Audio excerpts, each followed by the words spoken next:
La crise climatique, c'est un catalyseur du chaos. La question de savoir si l'eau va monter, c'est pas une question. L'eau va monter. Voilà. Donc la question de ça va provoquer quoi, ça c'est une vraie question. Le nombre de cyclones qui passent à La Réunion chaque année, le nombre de cyclones qui est aux Antilles chaque année, ça c'est des vraies questions. Comment je m'y adapte? Quand je fabrique un port, une infrastructure, je la fabrique pour 100 ans. Je prends l'exemple de mon homologue bangladais. Il dit 1 mètre d'eau, c'est plusieurs millions de déplacés. Quand on perd tout du jour au lendemain, qui vous appelez?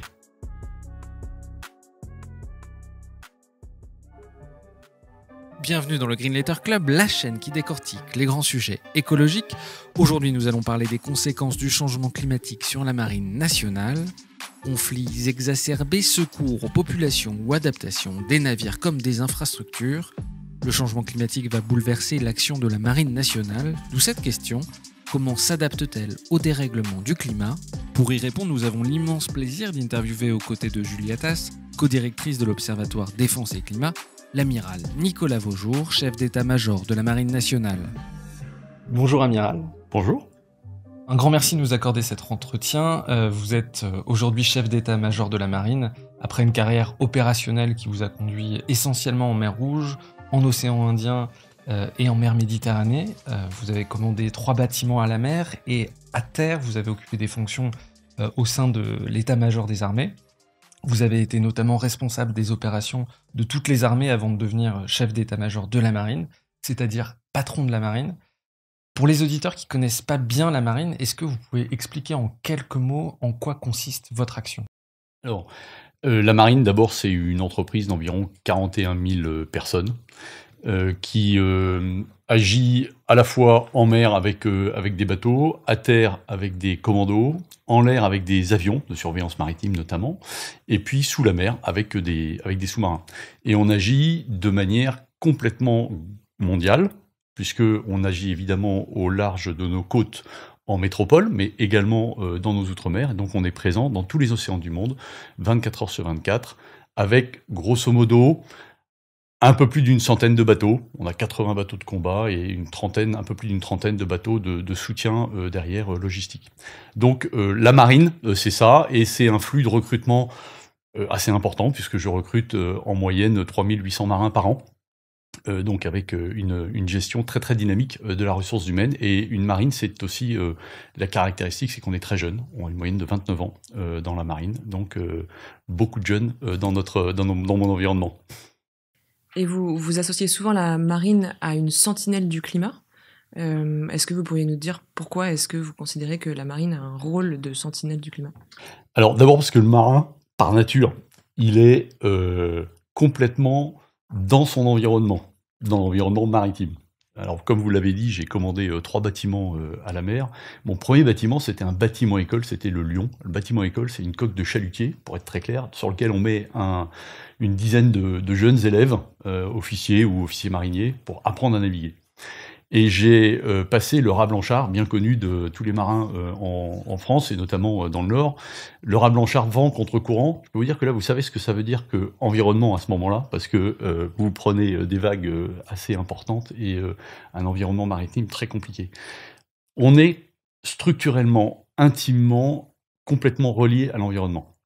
Ça va plus loin que ça. Quand on dit qu'on est sentinelle, effectivement, c'est à chaque quart, c'est-à-dire toutes les 4 heures, la vie est découpée en quarts de 4 heures, toutes les 4 heures, on prend la météo à bord d'un bateau et on donne ces éléments météo, évidemment à nos centres à terre, mais aussi à Météo France. En fait, on est des capteurs. Chaque bateau est un capteur. Et donc, on prend la température, les nuages, le vent, la température de l'eau, la salinité de l'eau, etc. Tout ça, c'est des choses, c'est des réflexes de marins, entre guillemets. On est des hommes de mer, comme tous les pêcheurs, comme tous les gens qui naviguent en mer. Donc on est des capteurs de l'environnement systématiquement. On participe également, et là c'est relativement nouveau, aux efforts de recherche, parce qu'on va dans des zones où il n'y a pas grand monde. Et donc on a passé un partenariat avec la Sorbonne Université notamment, Sorbonne Université, où on a embarqué ce qu'on appelle des volontaires officiers d'active, des VOA, biodiversité. La Sorbonne essaye de faire des recherches sur comment évolue la biodiversité dans l'ensemble des points du globe. Sauf que il faut des capteurs pour ça. Et un des capteurs, c'est la Marine nationale. Donc on a des jeunes de la Sorbonne qui viennent passer 1 an sur nos bateaux, faire des prélèvements, parce qu'on va dans des endroits qui intéressent directement la recherche sur la biodiversité. Donc voilà, on participe aussi à cette recherche. Et puis après, on a une vraie conscience, parce qu'on vit partout, on vit les cyclones, on vit un certain nombre de choses. Et puis, je disais tout à l'heure que la marine est très jeune. Si je veux attirer des jeunes, il faut qu'ils aient aussi cette perception que dans la marine, la conscience environnementale est quelque chose qui est une réalité. Et c'est une réalité aujourd'hui, et il y a des jeunes qui s'intéressent à ce volet-là. Alors, dans l'histoire, la météo a joué un rôle décisif dans de nombreuses batailles. On peut penser à Waterloo, à Dunkerque, à l'Invincible Armada. Il y a eu tout un tas de batailles pour lesquelles la météo a joué un rôle décisif. Maîtriser l'environnement, c'est primordial pour obtenir aussi au combat une supériorité opérationnelle. C'est absolument essentiel. Mais comme on vient de fêter le 80e anniversaire du débarquement en Normandie, c'est un des exemples emblématiques.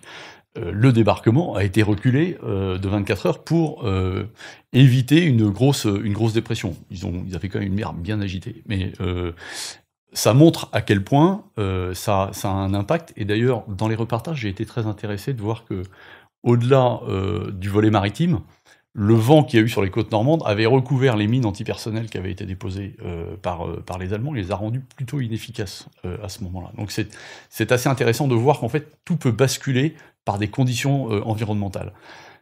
On développe une connaissance de l'environnement extrêmement pointue pour être capable de se positionner au mieux par rapport à l'adversaire auquel on fait face. C'est vrai dans la couche d'air, puisque les températures font que les ondes radar en l'air vont s'orienter différemment en fonction des couches chaudes, des couches froides, etc. En fonction des nuages et de la nébulosité, vous allez avoir des moyens optroniques qui seront plus ou moins performants. Et sous l'eau, vous avez la même problématique entre la température et la salinité. Vous avez des zones de non-détection, parce que vous aurez beaucoup de mal à aller là-dedans à cause de cette température, de cette salinité. Donc on mesure tout ça. On a des modèles exactement comme à Météo France pour savoir où est-ce qu'on est le mieux placé, soit pour détecter, soit pour ne pas être détecté vis-à-vis de l'adversaire. Donc pour gagner la supériorité opérationnelle vis-à-vis d'un adversaire, il faut maîtriser son environnement, c'est absolument essentiel. Et c'est pas du tout de l'intuition. C'est très scientifique, avec des modèles scientifiques extrêmement compliqués, fondés sur plein de bases de données, et bases de données qu'on alimente au quotidien, justement par les fameux capteurs dont je parle. Chaque jour, partout dans le monde, on sait comment ça se passe, et on a des météorologues à bord, c'est-à-dire des gens qui sont formés, d'ailleurs à Toulouse, par Météo France, et qui sont formés, qui viennent à bord de nos bateaux pour faire des prévisions météorologiques et puis océanographiques, pour nous aider dans le choix de la manœuvre que l'on veut développer. Typiquement, quand j'ai commandé mes bateaux, tous les soirs vous avez un briefing, et le météo vous dit, demain, commandant, vous avez prévu toute cette liste d'actions à faire, mais là, en raison de la météo, il vaut mieux se positionner à tel endroit ou à tel endroit pour être sûr de pouvoir les mener. Voilà. Donc il y a vraiment cette conscience, donc il faut connaître ça, et si on ne maîtrise pas ça, on ne sera pas très bon. Voilà. Et est-ce qu'il y a des phénomènes climatiques que vous observez avec une acuité particulière ? Alors, les fameuses tornades que l'on voit de temps en temps sur nos terres, en France ou aux États-Unis, on voit des tornades qui se forment. Quand vous traversez l'Atlantique, c'est des phénomènes qui sont extrêmement courants, en fait. Dès que vous êtes dans la zone de convergence intertropicale et que vous faites la traversée entre l'Europe et le continent américain, en fait, il y a plein de petites tornades comme ça qui se déclenchent, et c'est toujours très impressionnant. Vous êtes au milieu de nulle part, et puis vous avez cette espèce de tourbillon qui commence à se créer, qui peuvent devenir plus tard des ouragans gigantesques sur les Antilles, qui souvent en fait disparaissent comme ils sont nés, mais c'est des phénomènes assez étonnants et très intéressants derrière. On observe évidemment dans les phénomènes climatiques la fonte dans le Grand Nord. On parlera peut-être de l'Arctique tout à l'heure, mais ça c'est des choses que l'on observe réellement. La montée des températures, on ne peut pas dire qu'on l'observe si facilement que ça, parce que c'est de l'ordre du degré, donc c'est pas quelque chose que l'on observe très, très, très facilement. Après, tout ce qui est désastre climatique, oui, ça c'est des choses que l'on voit réellement. Oui.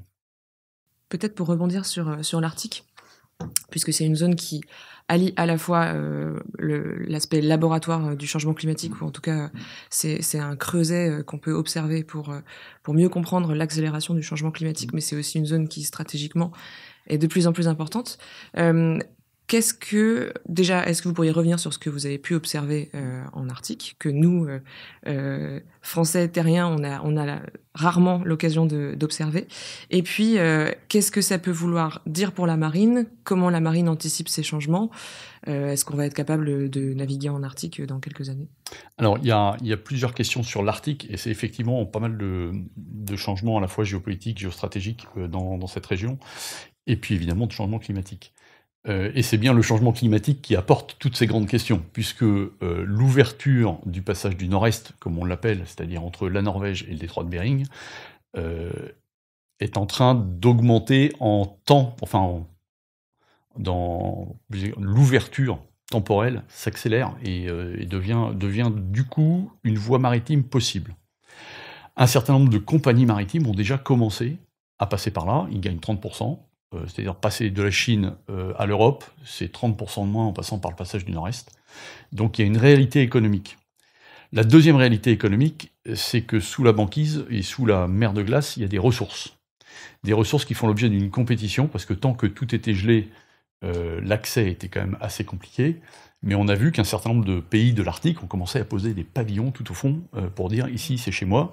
Et donc ça montre bien qu'il y a cette compétition qui existe. Donc il y a à la fois le volet flux maritime qui gagne 30%, et il y a à la fois l'accès aux ressources.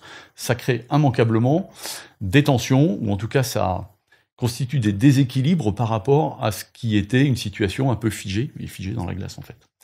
Alors, la marine, nous, on s'y intéresse tout particulièrement parce que c'est aussi pour nous une question de s'affranchir des détroits, entre guillemets, pour rallier l'océan Pacifique. Pourquoi pas, c'est plus court.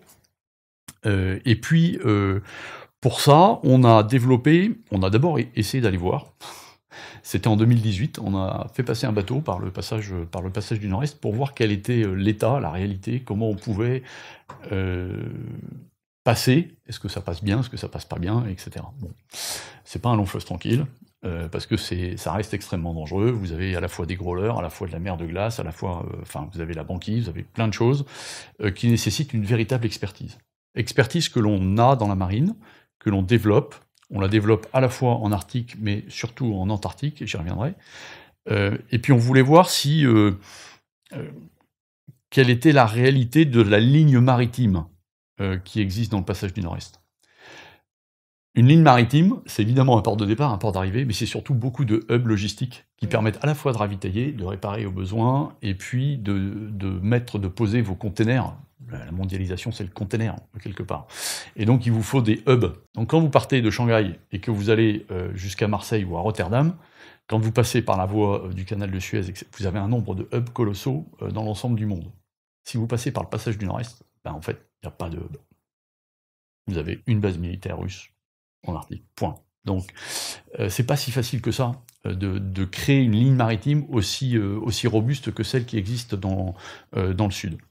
Donc, il y a quelque chose qui existe, c'est en train de s'ouvrir, indubitablement. Dans quelques années, ça sera une voie relativement normale. La vraie friction qui peut arriver, c'est la compétition pour les ressources, et notamment les ressources offshore et sous-marines derrière.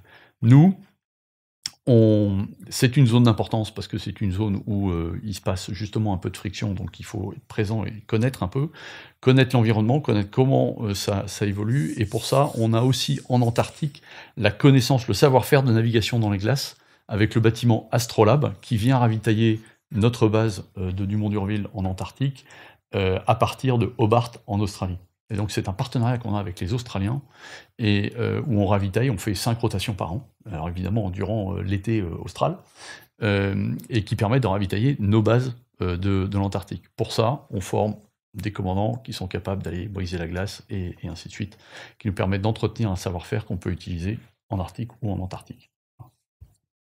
Il y a un sujet qui est très intéressant, si on en croit les chercheurs, les halieutes, les gens qui travaillent sur les ressources marines. La pêche illégale représente plus d'un tiers des captures dans le monde. Quel impact ça a sur les régions qui en dépendent, et comment la marine appréhende-t-elle ce phénomène ? Alors, je pense que c'est effectivement un phénomène d'une grande importance. Et on n'en a pas forcément pleinement conscience en Europe, parce que on a mis en place en Europe un système de surveillance qui est performant. Si je dois caricaturer, quand vous êtes en Méditerranée, vous savez à peu près le volume de thon rouge qui existe en Méditerranée, parce que c'est extrêmement surveillé par des directives européennes et par l'ensemble des nations qui viennent contrôler la pêche au thon rouge en Méditerranée. Prenez la coquille Saint-Jacques de la baie de Saint-Brieuc, c'est pareil. On sait quasiment le nombre de coquilles Saint-Jacques qui est au fond, et on sait combien d'endroits d'en prélever, etc. chaque année. Du coup, on a une ressource qui est maîtrisée et qui permet de se renouveler. En océan Indien, dans le golfe de Guinée, c'est pas du tout le cas.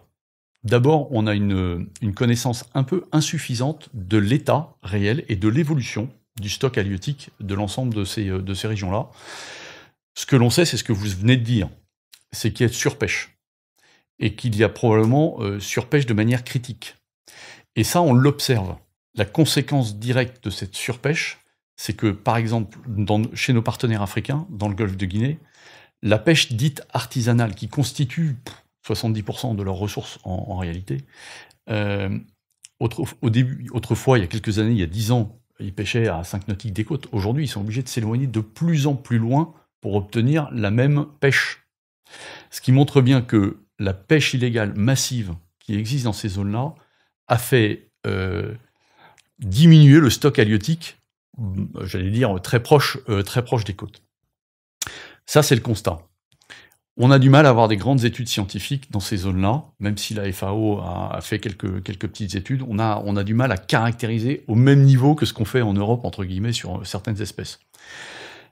Le problème, on a cumulation de désordres climatiques. Il y a un réchauffement global qui fait que, à terre, les terres arables vont diminuer. Vous avez en même temps une augmentation de la population à nourrir, notamment en Afrique. Et vous avez une diminution de la ressource en protéines venant de la mer due à la pêche illégale. Quand vous mettez tout ça en même temps, vous allez vers de l'insécurité alimentaire, en réalité. Et donc, il faut absolument que la ressource en protéines que les pays peuvent tirer de la pêche puisse être suffisamment renouvelée pour pouvoir nourrir comme il faut l'ensemble des populations. Parce que moins de terres arables égale moins de production de protéines, entre guillemets, à terre, et va créer un stress sur la protéine issue de la mer, et si en plus il y en a moins, vous allez vers de l'insécurité alimentaire. Donc nous, notre effort là-dedans, c'est d'aider nos pays partenaires en Afrique, d'abord en leur expliquant ces phénomènes-là, de façon à ce qu'ils prennent conscience d'un certain nombre d'acteurs qui font de la pêche illicite pour qu'ils puissent combattre cette pêche illicite. On les aide à travailler contre ces trafics illicites, en les formant, en les entraînant, en leur donnant le matériel qu'il faut pour qu'ils chassent les pêcheurs illégaux et qu'ils les repoussent de manière à ce qu'ils soient beaucoup plus autonomes en termes de production de ressources halieutiques. Et que la pêche artisanale, qui est essentielle en Afrique aujourd'hui, survive. Parce que c'est bien ça ce qui fait vivre la population, notamment la population des côtes. La pêche illicite, elle existe beaucoup dans le golfe de Guinée, elle existe aussi beaucoup en océan Indien, où la maîtrise n'est pas vraiment garantie non plus derrière. Alors, vous vous souvenez que c'était ce que les Somaliens disaient, il y a de la piraterie parce qu'on nous pêche tout et qu'on ne peut plus pêcher dans nos eaux. Je ne sais pas si c'est totalement démontré scientifiquement, mais il y a une part de vérité. Il y a une part de vérité. Pour expliciter ce sujet, on voit depuis les années 50 que les grandes nations de pêche vont pêcher de plus en plus loin, et que c'est un grand problème, un phénomène important. Concrètement, de manière opérationnelle, comment vous luttez justement sur cette pêche illicite? Est-ce que ça arrive dans nos eaux qu'il y ait des flottilles de pêche qui viennent? Comment vous interpellez des navires? Comment ça se passe concrètement? Ça se passe bien d'abord. Non, mais je vais différencier la zone européenne, où la réglementation européenne est très architecturée, très bien architecturée, et dans la marine, j'ai ce qu'on appelle des contrôleurs de pêche habilités par l'Union européenne pour aller faire des contrôles dans nos eaux de l'ensemble des bateaux européens en fonction de ce qui est autorisé pour les quotas de pêche et ainsi de suite. Donc, je participe à ce contrôle de la captation de ressources halieutiques au quotidien en zone européenne.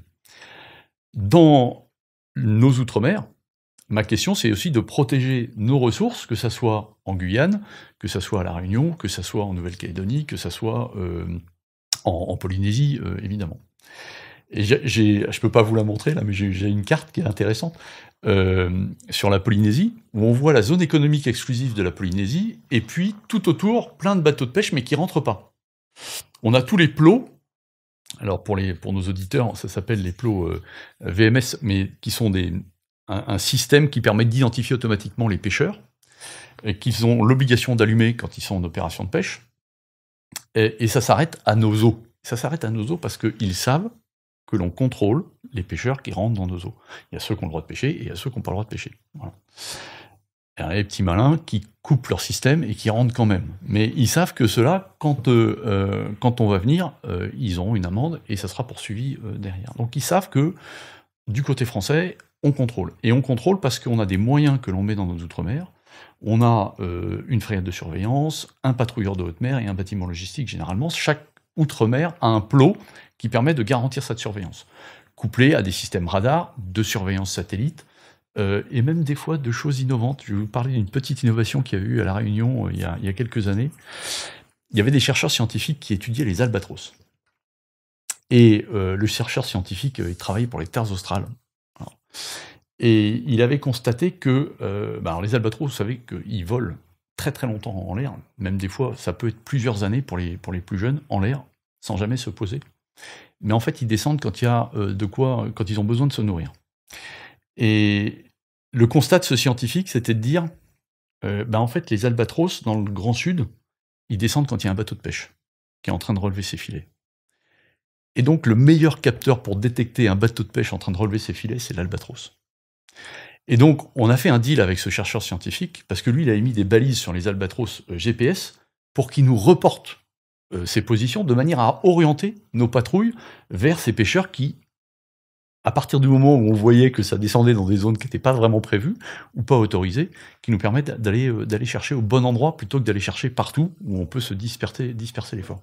Pour vous montrer qu'en fait, c'était assez intéressant, et c'était vraiment un lien très fort entre ce scientifique qui faisait une recherche sur l'albatros, et puis finalement l'axe qui nous permettait d'améliorer notre manière de détecter les pêcheurs illicites. On a eu aussi, ça a été à une époque dans le Pacifique, un pays qui venait vraiment très fortement pêcher de manière illégale dans nos eaux, et il y a eu plein d'actions. Il y a eu d'abord une action maritime de la marine pour dire non, c'est pas bien, et puis après il y a eu une action diplomatique vers le pays en question pour leur dire en fait c'est juste pas autorisé, et donc on a traité ça au niveau diplomatique, et depuis l'affaire est réglée, ils ne viennent plus dans nos eaux.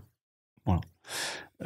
C'était les blue boats à l'époque, comme on les appelait, qui étaient descendus vers nos eaux dans le Pacifique Sud.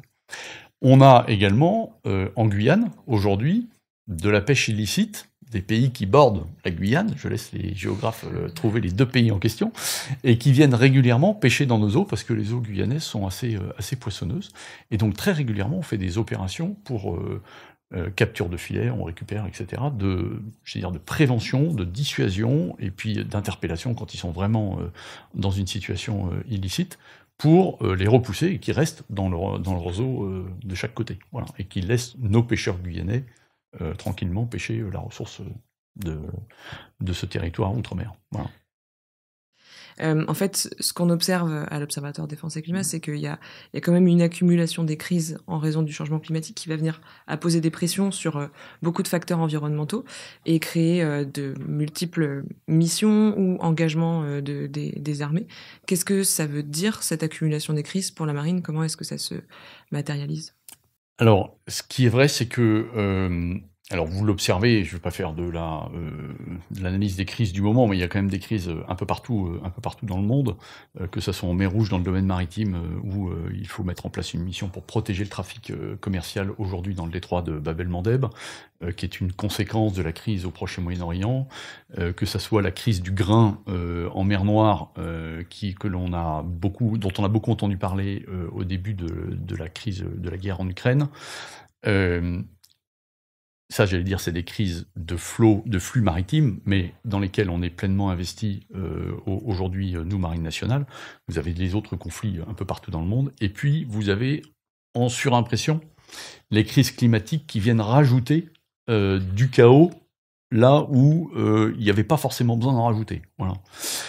Alors le chef d'état-major des armées dit que la crise climatique, c'est un catalyseur du chaos, c'est-à-dire quelque part, ça vient rajouter de la friction dans un certain nombre de zones dans le monde où, c'était pas forcément utile. Et soit vous avez une compétition pour la ressource halieutique, et donc vous allez avoir des bateaux qui vont se battre entre eux, et on sait que ça existe dans certaines zones du monde, et vous allez devoir faire de l'ordre, et donc vous allez devoir, moi, Marine nationale, faire de l'ordre, comme je peux le faire quand j'ai des pêcheurs illicites dans mes eaux guyanaises.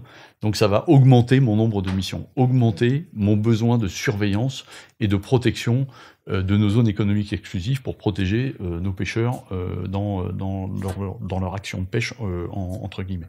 Mais c'est certain, tous ces désordres accumulés provoquent des crises. Là, j'ai parlé tout à l'heure de la crise de la piraterie au large de la Somalie.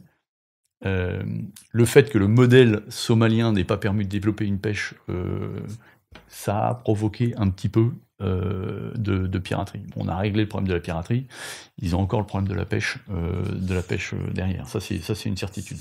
Mais on a bien cette augmentation en fait des problèmes et l'augmentation de mes responsabilités. Je prends un autre exemple. Réchauffement climatique, développement des énergies maritimes renouvelables. Le président a décidé de créer des parcs éoliens en mer, donc qui sont assez éloignés en fait des côtes, sont généralement à plus de 12 nautiques, donc au-delà des eaux territoriales. Pour moi, c'est une nouvelle richesse à protéger. En fait, dès qu'on crée un parc offshore, c'est une zone de trafic, quelque part. C'est autant de Dropbox où les gens peuvent venir poser des trucs et utiliser tout ça, ces infrastructures, comme du trafic, ou se cacher à l'intérieur pour faire du trafic. Donc moi, c'est à la fois une richesse qu'il faut que je protège, faut pas qu'on vienne m'embêter dans cette nouvelle zone, et deux, faut que j'empêche les trafics dans ces zones-là. Toutes les zones offshore dans le monde, c'est dans le golfe de Guinée, c'est vrai un peu partout, provoquent à un moment donné du trafic, que ce soit de la piraterie, que ce soit le bunkering, comme on dit, c'est-à-dire la capacité à... Enfin, les gens qui viennent prendre le pétrole des bateaux qui transitent dans le golfe de Guinée. Voilà. Il y a plein de choses qui arrivent, et donc si c'est pas surveillé, ça se passera pas très bien. Voilà. Donc tout ça, pour moi, ça augmente mon action en fait, et ça augmente mon besoin d'être présent en mer pour surveiller tout ça.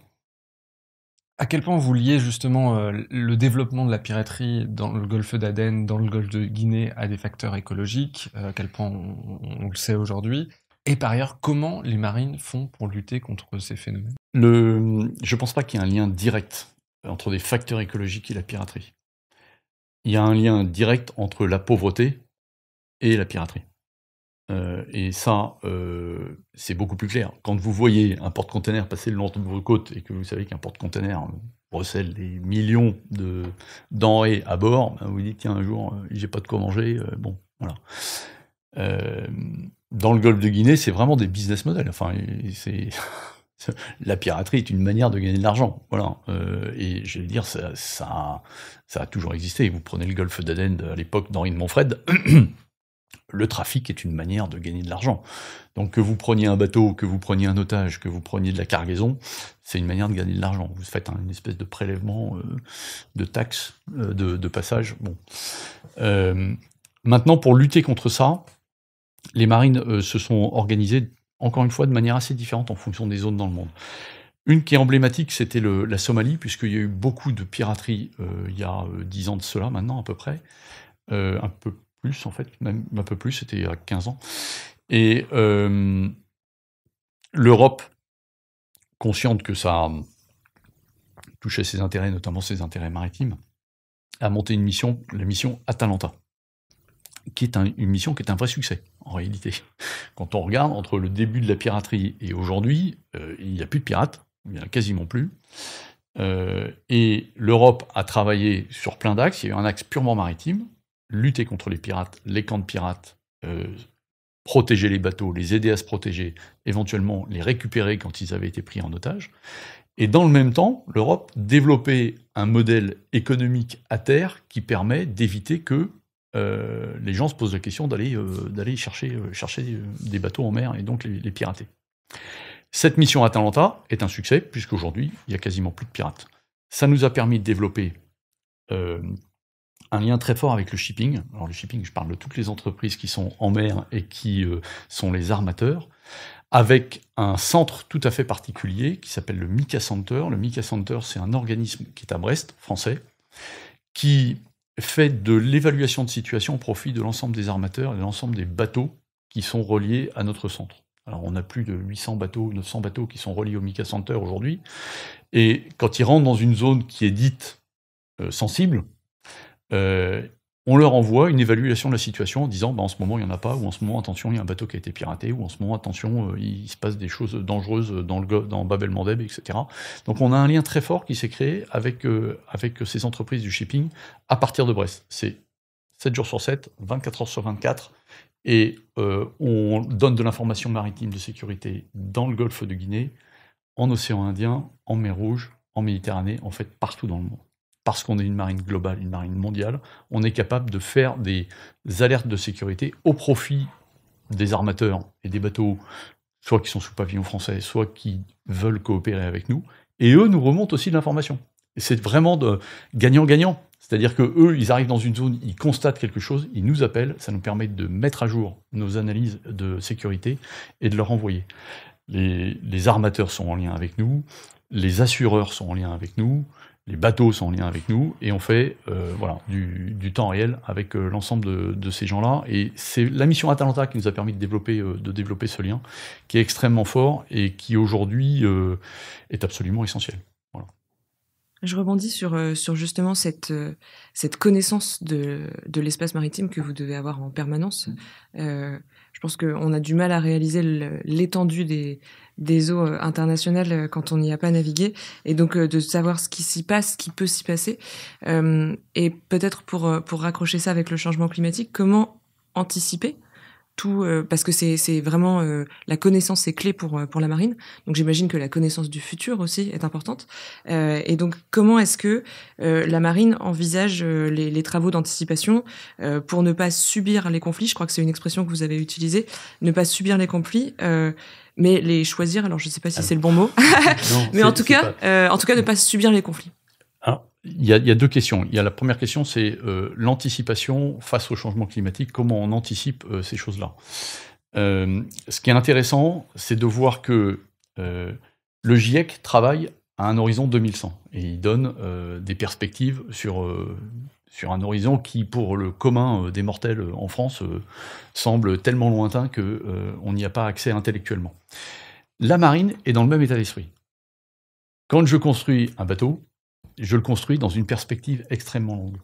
On met 10 ans à fabriquer un gros bateau, on va l'utiliser pendant 40 ans, donc c'est déjà 50 ans de vie, et on a mis au moins, on y a réfléchi pendant 10 ans avant, donc on est déjà sur 60 ans. Bon. Donc on a cette perspective-là. Quand je fabrique un port, une infrastructure, je la fabrique pour 100 ans. Je suis en train de renouveler des quais en ce moment à Toulon, des bassins pour mes sous-marins à Toulon, et en fait on prend en compte les éléments du GIEC. L'eau va augmenter, donc il faut augmenter la capacité à contrer une submersion quelque part, ou en tout cas la montée des eaux. Donc on est extrêmement attentif aux grands facteurs structurants pour adapter notre modèle, pour être capable d'opérer dans une perspective 2100. C'est quand même assez compliqué à travailler. On a également l'adaptation de nos bateaux, tout simplement.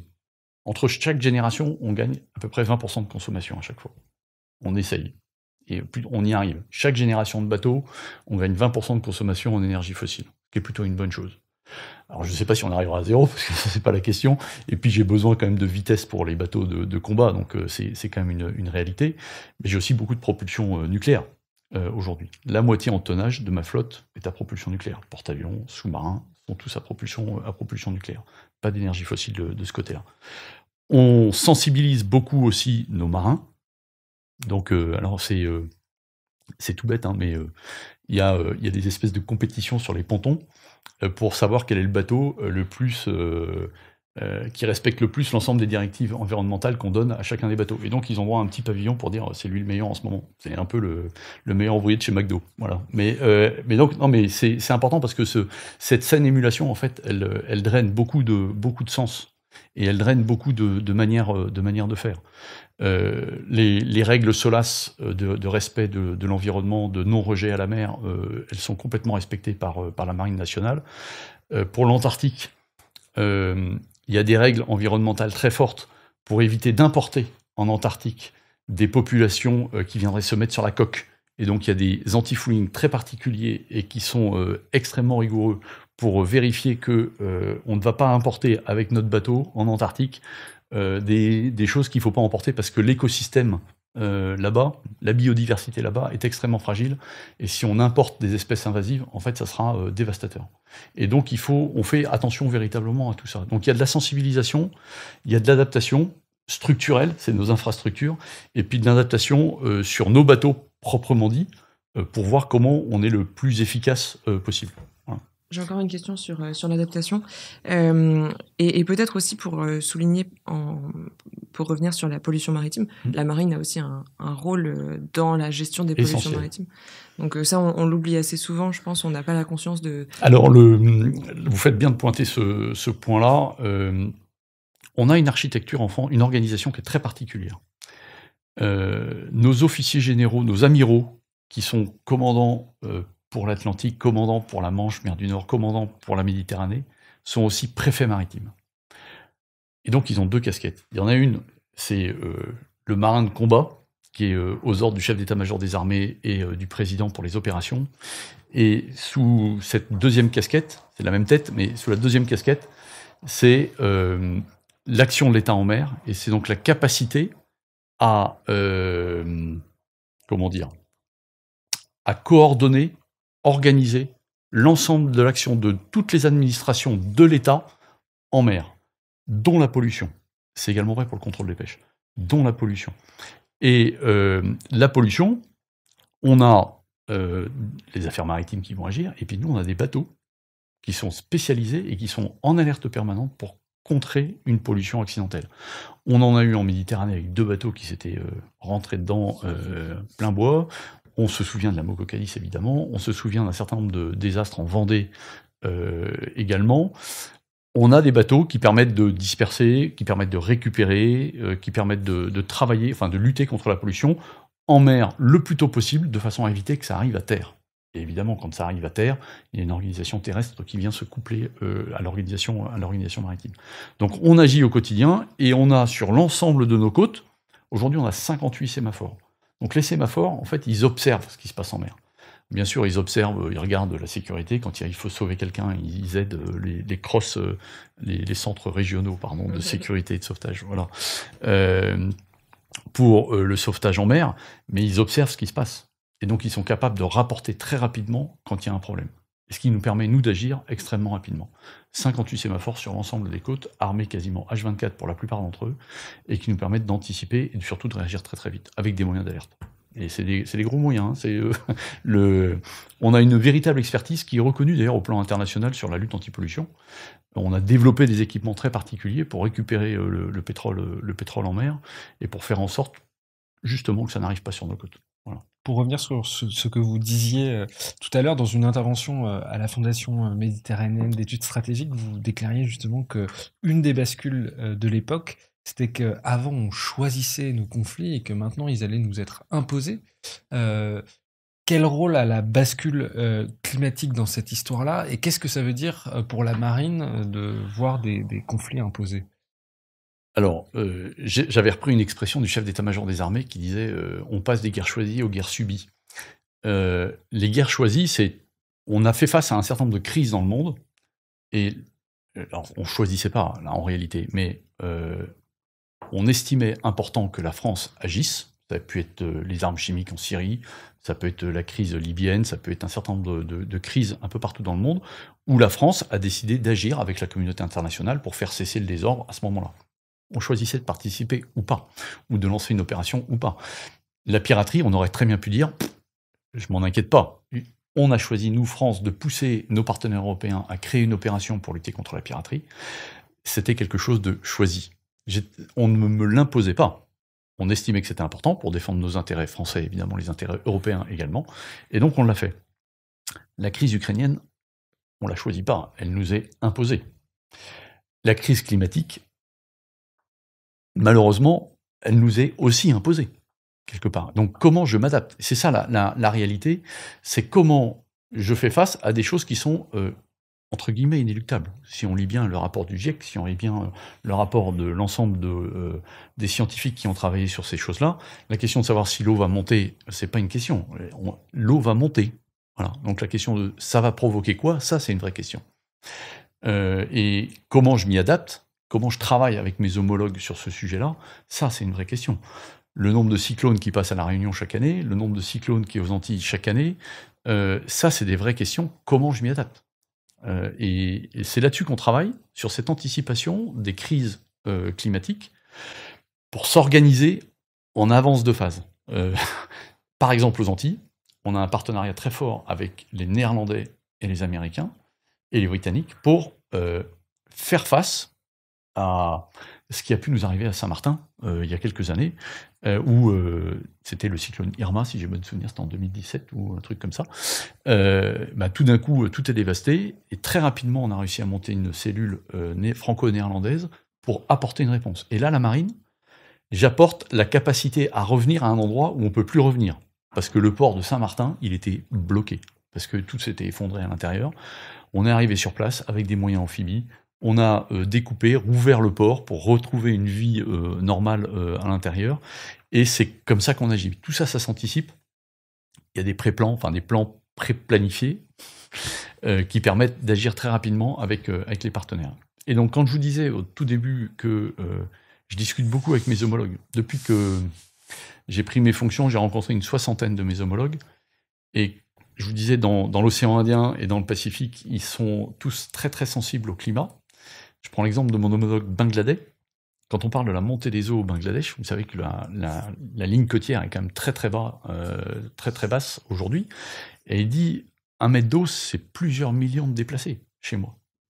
Donc là, vous comprenez rapidement que l'urgence climatique vue de la métropole est pas la même que l'urgence climatique vue de mon homologue bangladais qui lui dit si je considère que l'eau va monter plutôt, le niveau de l'eau va monter, en fait il faut que j'anticipe cette vraie question de quelque chose qui est critique pour le pays.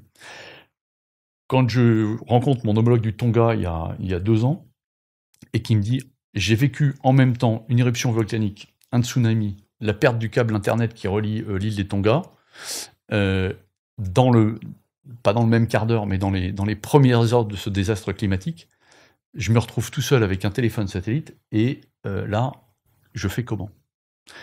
Et nous, la question pour nous, qui habitons pas loin, en Nouvelle-Calédonie, en Polynésie, c'est comment on peut aider rapidement, avoir des systèmes d'alerte qui permettent d'aider rapidement, des équipes qui permettent d'évaluer très rapidement, et aider l'ensemble des pays, de nos partenaires, à faire face ensemble.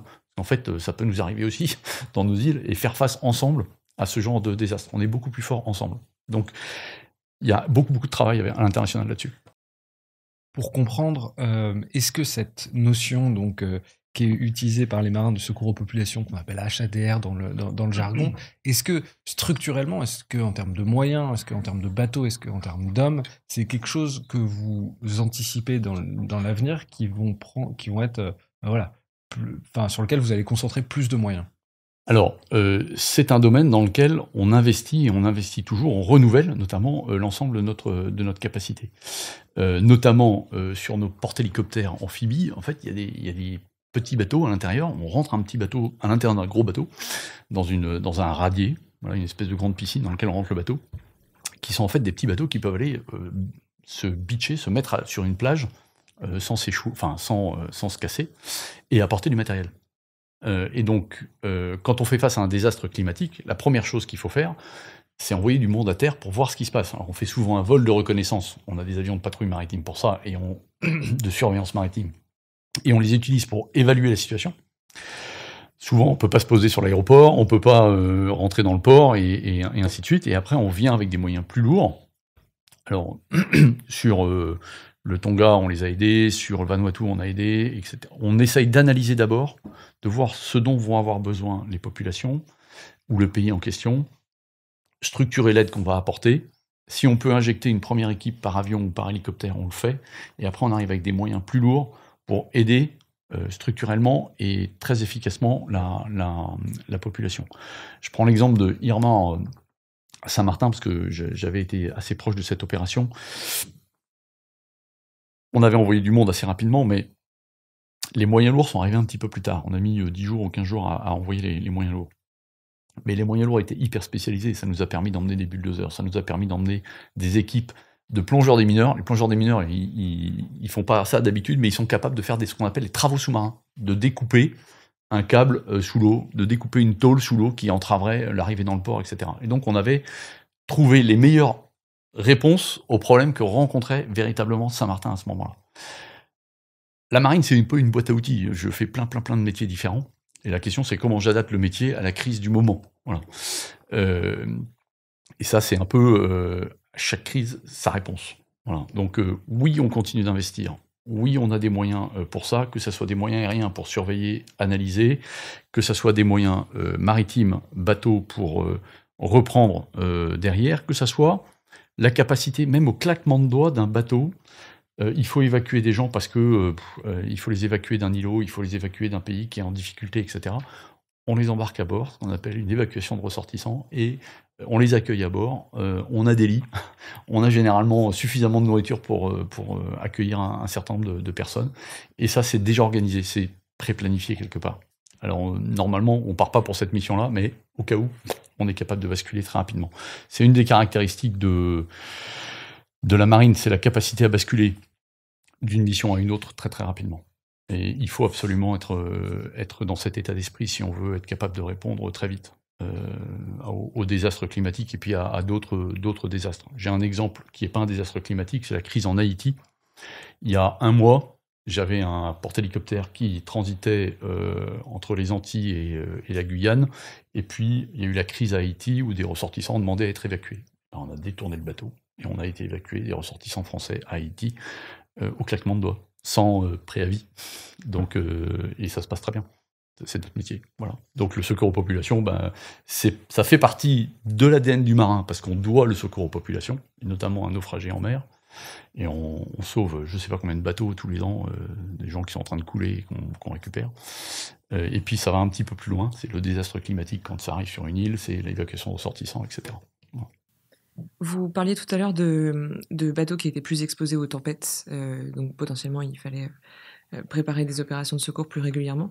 Mais les bateaux de la marine, bon, j'imagine qu'ils sont préparés aux tempêtes, mais est-ce qu'il y a des programmes d'adaptation des bâtiments de la marine à des conditions plus difficiles, la température de l'eau qui change, la température de l'air qui change à cause du changement climatique? Alors, ce qui est vrai, c'est que la question de est-ce que je suis capable de travailler en eau très froide ou en eau très chaude, jusqu'à quel niveau de température, c'est des choses qu'on observe et qu'on vérifie, on analyse vraiment de manière très précise. Le fait que la température de la mer augmente est quelque chose que l'on regarde de façon à ce que les bateaux soient capables d'opérer avec une eau à 31 des fois, 32 des fois, dans le golfe arabo-persique, ou dans une eau à 2 degrés dans le Grand Nord. Est-ce que nos moteurs sont capables d'étaler cette différence de température? Parce que c'est l'eau qu'on va récupérer pour refroidir les moteurs, en fait. Refroidir un moteur à 30 degrés ou à 2 degrés, c'est pas du tout la même efficacité en termes énergétiques. Et donc tout ça, on le travaille pour vérifier, pour faire en sorte que nos bateaux soient capables d'opérer en eau chaude, en eau froide. Il y a des bateaux qui sont spécialisés eau froide. Je parlais de mon brise-glace en Antarctique, donc lui, on l'a plutôt designé pour être capable de tenir dans ces grands froids. Mais pour les autres, oui, on adapte à tout ça. Je dis pas qu'on adapte plus particulièrement qu'aujourd'hui pour les grandes tempêtes. On est déjà adapté aux grandes tempêtes.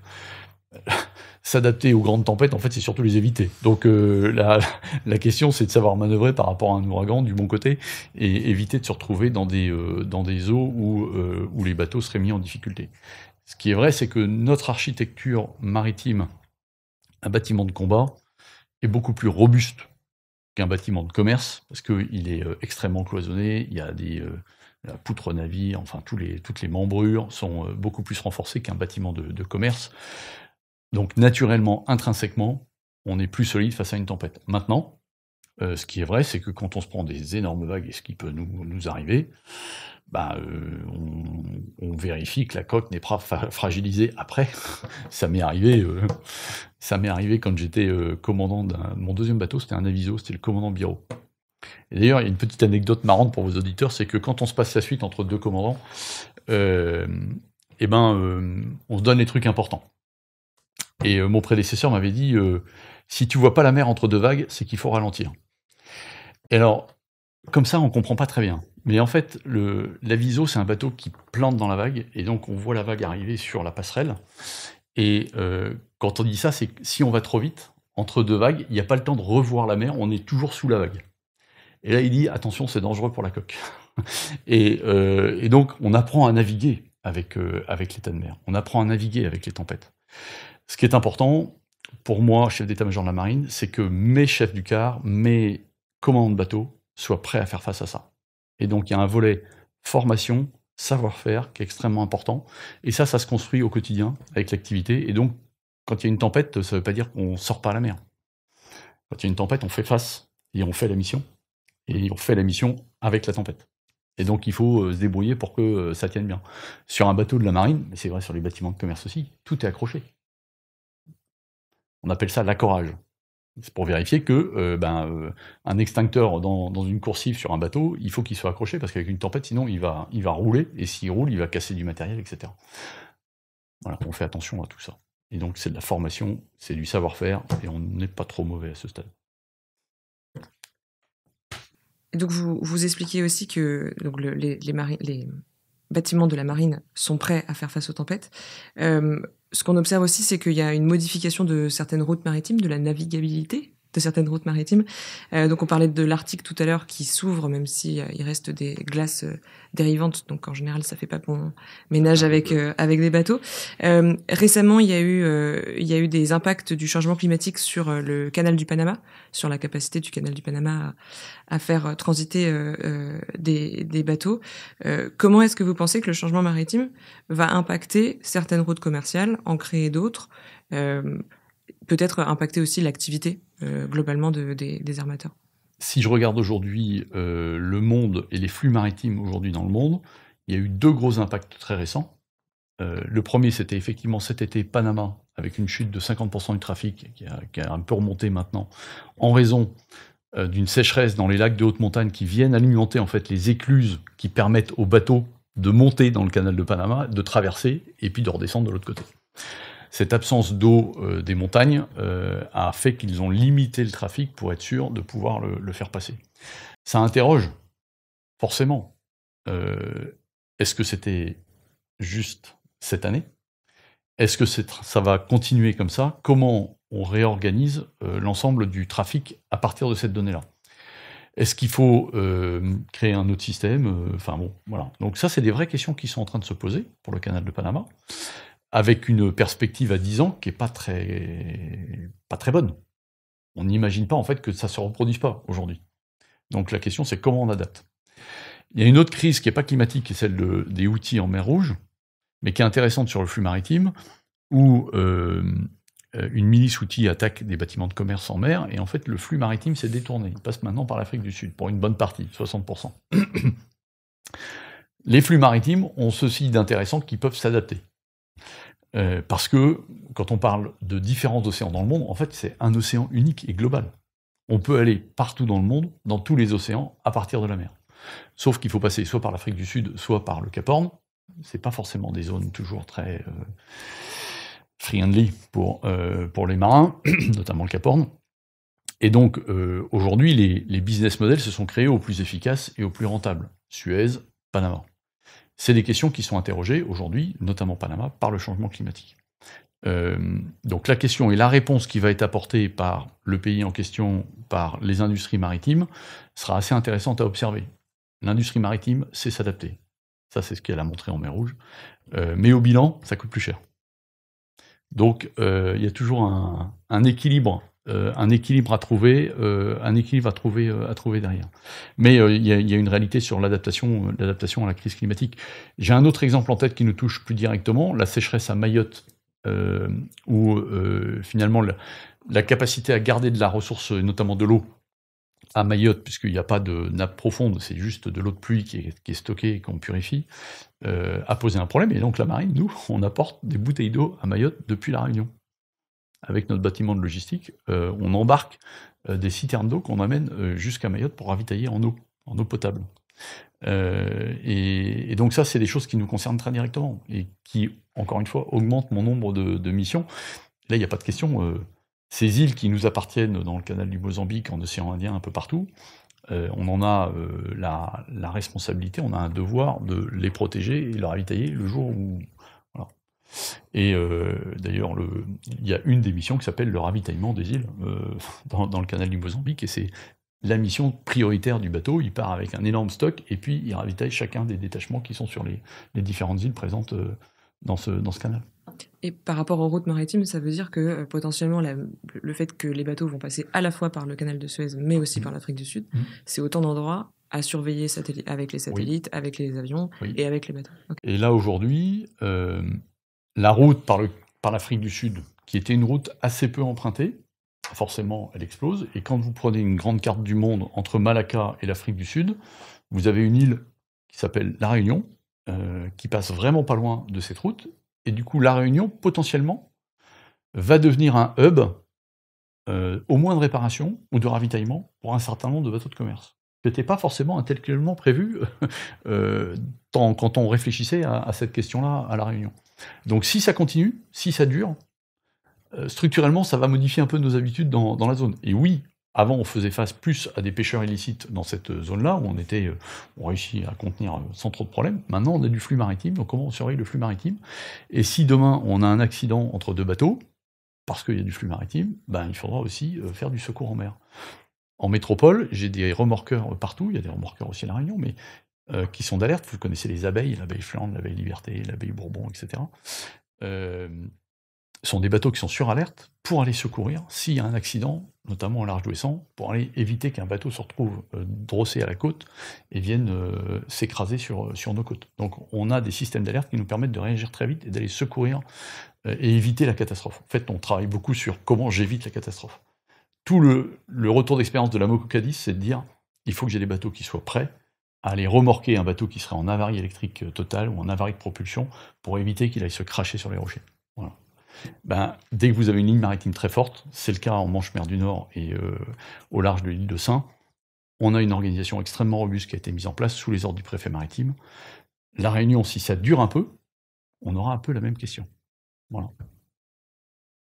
Dernière question, vous l'avez dit tout au long de l'entretien, la relation partenariale, c'est un pilier très fort de la marine aujourd'hui, avec la multiplication des crises. Dès votre prise de fonction, vous avez rencontré un grand nombre d'amiraux à travers le monde. Qu'est-ce qu'ils vous disent? À quel point sont-ils préoccupés par le changement climatique?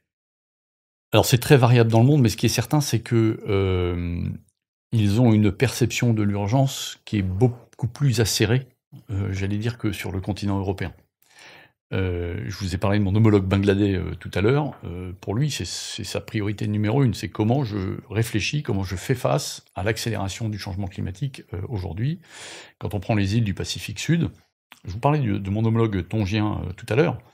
Lors de ce tsunami en 2022, si j'ai bonne mémoire, en fait, il a fallu évacuer une île complètement de sa population parce qu'elle était en submersion. Là, il faut des amis, hein. Quand on perd tout du jour au lendemain, qui vous appelez? Vous appelez vos partenaires. Mais ces partenaires, si vous n'avez pas travaillé avec eux avant, ils ne viendront pas comme ça. Ça ne se règle pas comme ça. Donc on travaille avec eux. On travaille avec eux au quotidien. On fait des exercices avec eux pour voir comment on peut trouver la meilleure réponse ensemble à un désastre climatique. Donc dans nos outre-mer, quasiment chaque année, on fait des exercices pour faire venir les partenaires, pour leur expliquer comment on travaille, comment eux peuvent nous aider, comment nous on peut les aider, de façon à trouver la meilleure solution pour le jour où. Et des fois on n'a pas le temps de faire l'exercice, c'est déjà le jour où. Donc il faut y aller et il faut aider. Et on apprend beaucoup de l'ensemble de ces opérations. Ça a été le Vanuatu, ça a été les Tonga, ça a été j'avais dit Saint-Martin, ça a été Madagascar, ça a été plein d'endroits en fait, un peu partout. Où on aide, ça a été Maurice. Vous vous souvenez peut-être à Maurice de ce pétrolier qui s'était échoué sur la barrière de corail et qui avait pollué une partie des plages. Dieu sait que les plages sont belles à Maurice. Et on avait aidé, en fait, Maurice avec des moyens, parce que justement, à La Réunion, on a des moyens anti-pollution, et on avait été capable de projeter à La Réunion notre expertise qui vient de Brest, de manière à aider Maurice à traiter cette pollution et à faire en sorte de limiter la casse quelque part une fois que c'est arrivé. Notre stratégie, c'est de faire de la prévention, c'est d'éviter que ça arrive. Pour ça, on va remorquer au large plutôt que d'attendre que ça se crache sur nos côtes. Donc nos partenaires, il faut travailler avec eux. On a la relation bilatérale, et puis on a les relations au travers des grands symposiums, des grands forums internationaux. Donc la France est partenaire de 3 grands forums internationaux. On a l'Indian Ocean Navy Symposium.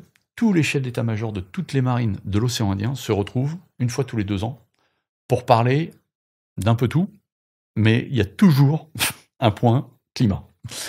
Et d'ailleurs, vous étiez venu à La Réunion quand on avait invité l'ensemble de nos homologues à l'époque, là-bas, 2021, si j'ai bonne mémoire.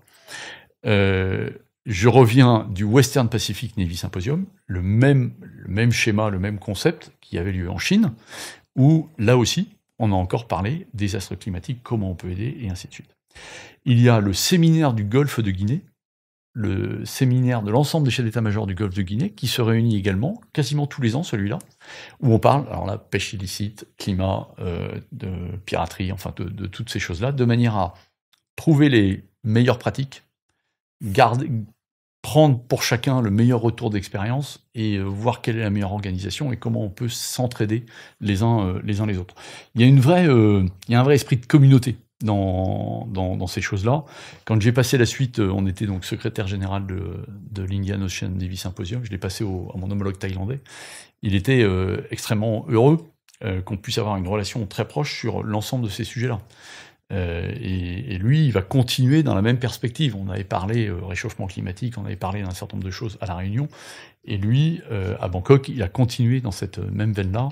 Pour eux, c'est extrêmement important, extrêmement vital, en fait, pour la plupart.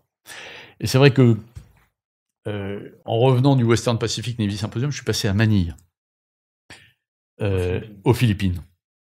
Il faisait 52 degrés. El Niño. 52 degrés, toutes les écoles fermées. Toutes les écoles fermées. Quand vous passez là et que vous...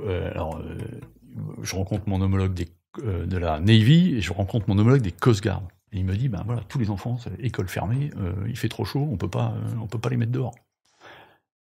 On n'a pas la même perception en Europe. On est dans un climat malgré tout tempéré, même si on subit quelques scories du désastre du changement climatique, mais eux, ils sont dans le problème, dans la crise. Et c'est quelque chose de tout de suite. Donc, il faut les écouter, d'abord, c'est la première chose. Il faut les écouter parce qu'ils vivent quelque chose de compliqué, de dramatique aussi. Et donc, il faut voir comment on peut aider. Et puis nous, de ce qu'on peut observer, c'est comment on peut sensibiliser après. Alors moi, évidemment, à mon niveau, c'est la marine, c'est les marins. Et on s'y emploie au quotidien pour qu'ils aient cette pleine conscience de ce qui est en train de se passer et de comment on peut réagir et comment on peut anticiper un certain nombre de choses.